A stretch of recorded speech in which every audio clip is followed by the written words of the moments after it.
പ്രിയപ്പെട്ട കുട്ടികളെ, നമ്മൾ കഴിഞ്ഞ ദിവസം സ്ഥിരതയുള്ള ആറ്റങ്ങളെക്കുറിച്ചും സ്ഥിരതയില്ലാത്ത ആറ്റങ്ങളെക്കുറിച്ചും കണ്ടു. സ്ഥിരത ലഭിക്കുന്നതിന് വേണ്ടിയിട്ട് ഒരു ആറ്റത്തിന് അതിൻ്റെ ബാഹ്യതമ ഷെല്ലിൽ 8 ഇലക്ട്രോണുകൾ വേണം. ഇതിനെ അഷ്ടക ഇലക്ട്രോൺ വിന്യാസം എന്നാണ് പറയുന്നത്, ഒക്ടറ്റ് ഇലക്ട്രോണിക് കോൺഫിഗറേഷൻ. അപ്പോൾ ഈ രീതിയിൽ ഒക്ടറ്റ് ഇലക്ട്രോണിക് കോൺഫിഗറേഷൻ ലഭിക്കാത്ത ആറ്റങ്ങൾ സ്ഥിരത ലഭിക്കുന്നതിന് വേണ്ടിയിട്ട് എന്ത് ചെയ്യും? 8 ഇലക്ട്രോൺ ബാഹ്യതമ ഷെല്ലിൽ ലഭിക്കത്തക്ക രീതിയിൽ അവ രാസപ്രവർത്തനത്തിൽ പങ്കെടുക്കും. രാസപ്രവർത്തനത്തിൽ പങ്കെടുത്തുകൊണ്ട് അവ സ്ഥിരത നേടും. അപ്പോൾ ഇന്ന് നമുക്ക് എങ്ങനെയാണ് ആറ്റങ്ങൾ രാസപ്രവർത്തനത്തിലൂടെ സ്ഥിരത നേടുന്നതെന്ന് നോക്കാം. ഒരു തന്മാത്രയിൽ, നമ്മൾ ആറ്റങ്ങളെക്കുറിച്ചും തന്മാത്രകളെക്കുറിച്ചും ഒക്കെ കേട്ടിട്ടുണ്ട്. ഒരു തന്മാത്രയിൽ ആറ്റങ്ങളെ ചേർത്ത് നിർത്തുന്ന ഒരു ബലമുണ്ട്.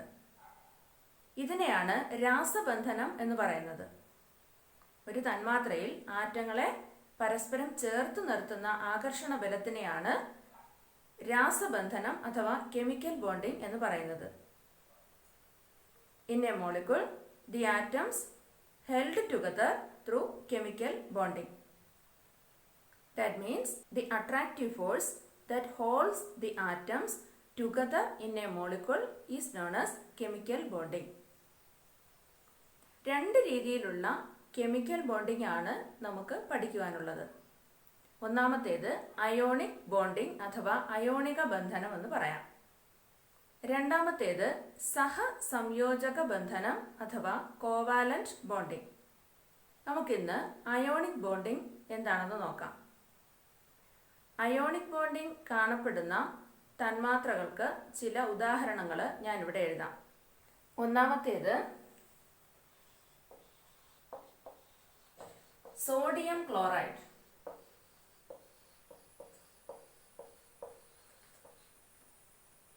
സോഡിയം ക്ലോറൈഡ് എന്ന സംയുക്തം നമുക്ക് ആ പേരിൽ നിന്ന് തന്നെ മനസ്സിലാക്കാം. സോഡിയം ആറ്റവും ക്ലോറിൻ ആറ്റവുമാണ് അതിൽ കാണപ്പെടുന്നത്. നമ്മുടെ വീടുകളിലൊക്കെ സാധാരണയായിട്ട് ഉപയോഗിക്കുന്ന കറിയുപ്പ് എന്ന് പറയുന്നത് സോഡിയം ക്ലോറൈഡ് ആണ്. ഈ സോഡിയം ക്ലോറൈഡിൽ എങ്ങനെയാണ് ഈ ആറ്റങ്ങൾ, സോഡിയം ആറ്റവും ക്ലോറിൻ ആറ്റവും എങ്ങനെയാണ് പരസ്പരം എന്ത് ആകർഷണ ബലത്തിലൂടെയാണ് പരസ്പരം ചേർന്നിരിക്കുന്നത്, എങ്ങനെയാണ് ഈ സോഡിയം ക്ലോറൈഡ് ഉണ്ടാകുന്നത് എന്നീ കാര്യങ്ങൾ നമുക്ക് നോക്കാം. അതിനായിട്ട് ഞാൻ ആദ്യം സോഡിയത്തിന്റെ ഇലക്ട്രോണിക് കോൺഫിഗറേഷൻ എഴുതുകയാണ്. സോഡിയം അറ്റോമിക് നമ്പർ 11 ആണ്. അപ്പൊ നമുക്ക് അതിന്റെ ഇലക്ട്രോണിക് കോൺഫിഗറേഷൻ 281 എന്ന് എഴുതാം. അടുത്തതായിട്ട് ക്ലോറിൻ അറ്റോമിക് നമ്പർ എന്ന് പറയുന്നത് 17 ആണ്. 287 എന്ന് എഴുതാം. ഇവിടെ നോക്കിയേ, സോഡിയത്തിന്റെ ഔട്ടർമോസ്റ്റ് ഷെല്ലില് അഥവാ ബാഹ്യതമ ഷെല്ലില് 1 ഇലക്ട്രോൺ ആണ് ഉള്ളത്. ക്ലോറിന്റെ ബാഹ്യതമ ഷെല്ലിലോ 7 ഇലക്ട്രോൺ ഉണ്ട്. അപ്പോൾ സോഡിയത്തിന് സ്ഥിരത ലഭിക്കുവാനായിട്ട് ഇവിടെ ഈ 1 ഇലക്ട്രോൺ നഷ്ടപ്പെടുന്ന രണ്ട് രീതിയിൽ സോഡിയത്തിന് സ്ഥിരത ലഭിക്കാനായിട്ട് ശ്രമം നടത്താം. ഏതൊക്കെയാണ്? ഒന്നുകിൽ ഈ 1 ഇലക്ട്രോണിനെ നഷ്ടപ്പെടുത്തണം, അല്ല എങ്കിൽ 7 ഇലക്ട്രോൺ സ്വീകരിക്കണം. അപ്പോൾ ഇവിടെ 8 ഇലക്ട്രോൺ വരുന്ന രീതിയിലുള്ള ഒരു ഇലക്ട്രോൺ വിന്യാസം സോഡിയത്തിന് ലഭിക്കും. 1 ഇലക്ട്രോൺ നഷ്ടപ്പെടുമ്പോഴോ? 1 ഇലക്ട്രോൺ നഷ്ടപ്പെടുമ്പോൾ ബാഹ്യതമ ഷെല്ലില് ഇവിടെ 8 ഇലക്ട്രോൺ ഉണ്ട്. ഇനി ഒന്നുകിൽ 7 ഇലക്ട്രോൺ ലഭിക്കണം. 7 ഇലക്ട്രോൺ ലഭിക്കുമ്പോൾ ഇവിടെ 8 ഇലക്ട്രോൺ ആയിട്ട് മാറും. ഇതില് ഏറ്റവും എളുപ്പമായ മാർഗം ഏതാണ്? 1 ഇലക്ട്രോൺ നഷ്ടപ്പെടുക, അല്ലേ? ഇനി ക്ലോറിനെ സംബന്ധിച്ചിടത്തോളം നമുക്ക് നോക്കാം. ബാഹ്യതമ ഷെല്ലില് 7 ഇലക്ട്രോൺ ആണ് ഉള്ളത്. അപ്പൊ ഇതിന് സ്ഥിരത ലഭിക്കാനായിട്ട് 2 മാർഗങ്ങൾ സ്വീകരിക്കാം. എന്തൊക്കെയാ? ഒന്നുകിൽ 1 ഇലക്ട്രോൺ കൂടെ നേടി അഷ്ടകം പൂർത്തിയാക്കണം, ഒക്ടറ്റ് അറ്റൈൻ ചെയ്യണം. അല്ല എങ്കിൽ ബാഹ്യതമ ഷെല്ലിൽ ഇപ്പോഴുള്ള 7 ഇലക്ട്രോണിനെ നഷ്ടപ്പെടുത്തണം. ഇതില് ഏറ്റവും എളുപ്പമായ മാർഗം ഏതാണ്? 1 ഇലക്ട്രോൺ സ്വീകരിക്കുക. ഇവിടെ സോഡിയം 1 ഇലക്ട്രോൺ കൊടുക്കുവാനായി തയ്യാറായി നിൽക്കുകയാണ്. ക്ലോറിൻ ആകട്ടെ 1 ഇലക്ട്രോൺ വേണം. ഇപ്പോൾ ഇവ തമ്മിൽ രൂപപ്പെടുന്ന രാസബന്ധനം ഏത് രീതിയിലായിരിക്കാം എന്ന് നമുക്ക് ഏകദേശം ഊഹിക്കാം. എന്തായിരിക്കും സംഭവിക്കുക? സോഡിയം അതിന്റെ ബാഹ്യതമ ഷെല്ലിലുള്ള ഒരു ഇലക്ട്രോൺ ആർക്ക് കൊടുക്കും? ക്ലോറിന് കൊടുക്കും. ഇത് കുറച്ചുകൂടി വ്യക്തമാക്കാനായി ഞാൻ ഇവയുടെ ഇലക്ട്രോൺ ഡോട്ട് ഡയഗ്രാം വരയ്ക്കാം. എന്താണ് electron dot diagram? Electron dot diagram എന്ന് പറയുന്നത് ബാഹ്യതമ ഷെല്ലിലെ ഇലക്ട്രോണുകൾ മാത്രം സൂചിപ്പിച്ചുകൊണ്ട് വരയ്ക്കുന്ന ഡയഗ്രമാണ് ഇലക്ട്രോൺ ഡോട്ട് ഡയഗ്രാം. ഇവിടെ സംയോജിക്കുന്നത് സോഡിയവും ക്ലോറിനുമാണ്. അപ്പോൾ സോഡിയം ഞാനിവിടെ എഴുതുകയാണ്. സോഡിയം ഇലക്ട്രോൺ ഡോട്ട് ഡയഗ്രാം വരയ്ക്കുമ്പോൾ അതിന്റെ ബാഹ്യതമ ഷെല്ലിലുള്ള ഒരു ഇലക്ട്രോൺ മാത്രം സൂചിപ്പിച്ചാൽ മതിയാവും. ഇപ്പോൾ ഇതിന്റെ ഇലക്ട്രോണിക് കോൺഫിഗറേഷൻ അഥവാ ഇലക്ട്രോൺ വിന്യാസം 281 ആണ്. ഇത് ക്ലോറിനുമായാണ് സംയോജിക്കുന്നത്. ക്ലോറിൻ ബാഹ്യതമ ഷെല്ലില് 7 ഇലക്ട്രോൺ ആണുള്ളത്. 2, 3, 4, 5, 6, 7. ബാഹ്യതമ ഷെല്ലിലെ 7 ഇലക്ട്രോൺ ഇവിടെ എഴുതി. 2, 8, 7 ആണ് ഇലക്ട്രോൺ വിന്യാസം. ഇവ തമ്മിൽ സംയോജിക്കുമ്പോൾ ഞാൻ പറഞ്ഞു സോഡിയം ബാഹ്യതമ ഷെല്ലിലുള്ള ഒരു ഇലക്ട്രോൺ ആർക്ക് നൽകും? ക്ലോറിന് നൽകും. ഇപ്പോൾ സോഡിയം നോക്കിയേ. സോഡിയത്തിന്റെ ബാഹ്യതമ ഷെല്ലില് ഉണ്ടായിരുന്ന ഒരു ഇലക്ട്രോൺ നഷ്ടപ്പെട്ടു അല്ലേ? ഇലക്ട്രോൺ നഷ്ടപ്പെടുമ്പോൾ ആ ആറ്റത്തിന് ഒരു ചാർജ് ലഭിക്കും. നമുക്കറിയാം ഇലക്ട്രോണിന് നെഗറ്റീവ് ചാർജാണ്. അതായത് ഇലക്ട്രോൺ നഷ്ടപ്പെടുമ്പോൾ അവിടെ നെഗറ്റീവ് ചാർജ് കുറയുന്നു. നെഗറ്റീവ് ചാർജ് കുറയുമ്പോൾ സ്വാഭാവികമായിട്ടും അവിടെ പോസിറ്റീവ് ചാർജിന്റെ എണ്ണം കൂടുതലായിരിക്കും. കാരണം പ്രോട്ടോണിന്റെ എണ്ണം മാറുന്നില്ല. അപ്പോൾ ഇവിടെ സോഡിയം നമുക്ക് പ്ലസ് എന്ന് എഴുതാം. +1. അതായത് ഒരു പോസിറ്റീവ് ചാർജ് ലഭിച്ചു സോഡിയത്തിന്. ഇപ്പൊ സോഡിയം Na+ന്റെ ഇലക്ട്രോണിക് കോൺഫിഗറേഷൻ എന്തായിരിക്കും? ഒരു ഇലക്ട്രോൺ നഷ്ടപ്പെട്ട കോൺഫിഗറേഷൻ വേണം എഴുതാൻ. 2, 8. ഇനി ക്ലോറിൻ എന്ത് സംഭവിച്ചു? ക്ലോറിൻ ഒരു ഇലക്ട്രോൺ കൂടെ നേടി. അപ്പോൾ ക്ലോറിൻ അതിന് ചുറ്റും 7 ഇലക്ട്രോൺ ഉണ്ടായിരുന്നു. അത് 8 ഇലക്ട്രോൺ ആയിട്ട് മാറുന്നു. കണ്ടില്ലേ? അപ്പോൾ സോഡിയം Na+ ആയിട്ട് മാറുന്നു. അതേസമയം ക്ലോറിൻ എന്ത് സംഭവിച്ചു എന്ന് നോക്കിയേ. ക്ലോറിൻ ഒരു ഇലക്ട്രോൺ കൂടെ നേടി. ഇപ്പോൾ ഇലക്ട്രോണിന് നെഗറ്റീവ് ചാർജ് ആയതിനാൽ തന്നെ ഒരു ഇലക്ട്രോൺ കൂടെ ലഭിക്കുമ്പോൾ അതിന് നെഗറ്റീവ് ചാർജിന്റെ എണ്ണം കൂടും. ഇപ്പോൾ ഒരു ഇലക്ട്രോൺ ലഭിക്കുകയാണെങ്കിൽ ഒരു നെഗറ്റീവ് ചാർജ് ലഭിക്കും. അതായത് Cl- -1. ഇപ്പോൾ Na+ഉം Cl-ഉം. ഈ രീതിയിൽ ചാർജോട് കൂടിയ ആറ്റങ്ങളെ നമുക്ക് അയോൺസ് എന്ന് വിളിക്കാം. ചാർജുള്ള ആറ്റങ്ങളെയാണ് അയോൺസ് എന്ന് പറയുന്നത്. ഇവിടെ ക്ലോറിന്റെ ഇലക്ട്രോൺ വിന്യാസം എന്തായിരിക്കും? 287 ആയിരുന്നു ക്ലോറിന്റെ ഇലക്ട്രോൺ വിന്യാസം.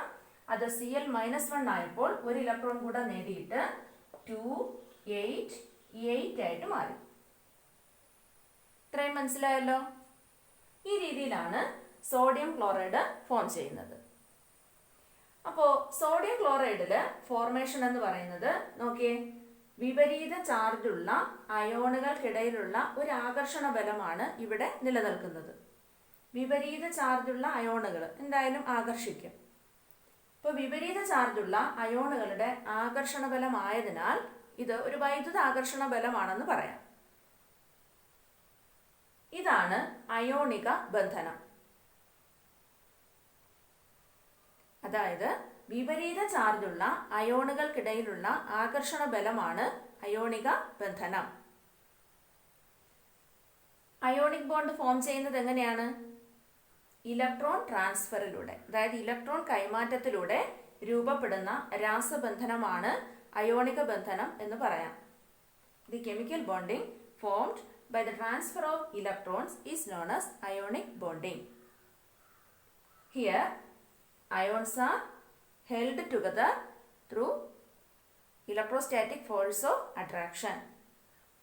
അപ്പോൾ ഇവിടെ സോഡിയത്തിന് എന്ത് സംഭവിക്കുന്നു എന്ന് ഞാൻ ഒന്നുകൂടെ ഒന്ന് എഴുതാം. സോഡിയം എന്ത് ചെയ്യുന്നു? ഒരു ഇലക്ട്രോൺ നഷ്ടപ്പെടുത്തുന്നു അല്ലെ? അപ്പോൾ Na gives Na++1 ഇലക്ട്രോൺ എന്നെഴുതാം. ഇനി ക്ലോറിൻ എന്ത് സംഭവിച്ചു? ക്ലോറിൻ ഒരു ഇലക്ട്രോൺ നേടി. അതായത് chlorine Cl+1 electron gives Cl minus. ഇത് ഒരു പോസിറ്റീവ് ചാർജും ഒരു നെഗറ്റീവ് ചാർജും ആയതിനാൽ നമുക്കത് പ്ലസ് എന്നും മൈനസ് എന്നും എഴുതിയാൽ മതിയാവും. അതേസമയം രണ്ട് പോസിറ്റീവ് ചാർജ് ലഭിക്കുകയാണെങ്കിലോ 2+ എന്ന് നിർബന്ധമായിട്ടും എഴുതണം. ഇതാണ് സോഡിയം ക്ലോറൈഡിന്റെ ഫോർമേഷൻ. നമുക്ക് അയോണിക് ബോണ്ടിങ് കാണപ്പെടുന്ന കൂടുതൽ സംയുക്തങ്ങൾ പരിചയപ്പെടാം. For example sodium oxide. Sodium oxide എന്ന് പറയുമ്പോൾ അതിൽ സോഡിയം, ഓക്സിജൻ എന്നീ ആറ്റങ്ങളാണ് കാണപ്പെടുന്നത്. സോഡിയം അറ്റോമിക് നമ്പർ 11 ആണ്. അപ്പൊ നമുക്ക് 281 എന്ന് എഴുതാം. ഓക്സിജൻ അറ്റോമിക് നമ്പർ 8 ആണ്, 26 എന്ന് എഴുതാം. നോക്കിയേ, ഇവിടെ എന്തായിരിക്കും സംഭവിക്കുക? സോഡിയത്തിന്റെ ബാഹ്യതമ ഷെല്ലില് 1 ഇലക്ട്രോൺ ആണ് ഉള്ളത്. അതേസമയം ഓക്സിജന്റെ ബാഹ്യതമ ഷെല്ലിലോ 6 ഇലക്ട്രോൺ ഉണ്ട്. അപ്പോ ഒക്ടറ്റ് കംപ്ലീറ്റ് ചെയ്യണമെങ്കിൽ അഥവാ അഷ്ടക ഇലക്ട്രോൺ വിന്യാസം ലഭിക്കണമെങ്കിൽ സോഡിയം എന്ത് ചെയ്യണം? 1 ഇലക്ട്രോൺ നഷ്ടപ്പെടുത്തണം. അതേസമയം ഓക്സിജൻ ആണെങ്കിലോ 2 ഇലക്ട്രോൺ വേണം. ഒരു സോഡിയം ആറ്റത്തിന് 1 ഇലക്ട്രോൺ മാത്രമേ നൽകാൻ സാധിക്കുകയുള്ളൂ. അപ്പോ ഓക്സിജന് ശരിക്കും 2 ഇലക്ട്രോൺ ലഭിക്കണമെങ്കിൽ എത്ര സോഡിയം ആറ്റം ഇവിടെ ഒരു ഓക്സിജൻ ആറ്റവുമായി സംയോജിക്കണം? 2 sodium atom. ഒരു സോഡിയം ആറ്റം 1 ഇലക്ട്രോൺ കൊടുക്കുന്നു, അടുത്ത സോഡിയം ആറ്റം 1 ഇലക്ട്രോൺ കൂടെ കൊടുക്കുന്നു. അപ്പൊ 2 ഇലക്ട്രോൺ ആകും. അപ്പൊ ഇവിടെ 2 സോഡിയം ആറ്റം വേണം. അതായത് ഇവിടെ 2 സോഡിയം ആറ്റം ഒരു ഓക്സിജൻ ആറ്റവുമായാണ് രാസപ്രവർത്തനത്തിൽ പങ്കെടുക്കുന്നതെന്ന് മനസ്സിലാക്കാം. ഇനി നമുക്ക് ഇതിന്റെ ഇലക്ട്രോൺ ഡോട്ട് ഡയഗ്രാം വരച്ചു നോക്കാം. സോഡിയം ബാഹ്യതമ ഷെല്ലിലുള്ള 1 ഇലക്ട്രോൺ, 2 സോഡിയം ആറ്റം വേണം. അടുത്ത സോഡിയം ആറ്റം ഞാനിവിടെ എഴുതി. പ്ലസ് ഓക്സിജൻ ആണ്, ബാഹ്യതമ ഷെല്ലില് 6 ഇലക്ട്രോൺ ഞാനിവിടെ കാണിക്കുന്നു. ഇവ തമ്മിൽ സംയോജിക്കുമ്പോൾ എന്ത് സംഭവിക്കും? സോഡിയം 1 ഇലക്ട്രോൺ ഇങ്ങോട്ട് കൊടുക്കും, ഈ സോഡിയവും ഇലക്ട്രോൺ ഓക്സിജന് നൽകുന്നു. ഇപ്പൊ എങ്ങനെ എഴുതാം? ഇവിടെ 2 സോഡിയം ആറ്റം ഉണ്ട്.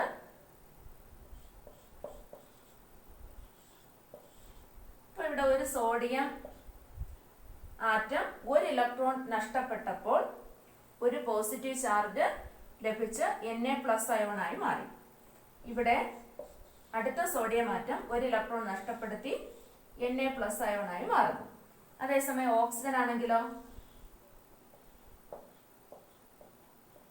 ഓക്സിജൻ 2 ഇലക്ട്രോൺ കൂടെ നേടുന്നു, അല്ലെ? 2 ഇലക്ട്രോൺ കൂടെ നേടുന്നു.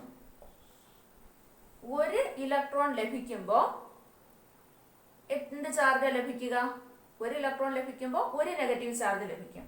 അങ്ങനെയാണെങ്കിൽ 2 ഇലക്ട്രോൺ ലഭിക്കുമ്പോഴോ 2 നെഗറ്റീവ് ചാർജ് ലഭിക്കും. അപ്പൊ നമുക്ക് ഓക്സിജൻ 2- എന്ന് എഴുതാം. ഇവിടെ സോഡിയം 1 ഇലക്ട്രോൺ നഷ്ടപ്പെടുത്തിക്കൊണ്ട് സോഡിയം അയോണായി മാറുന്നു.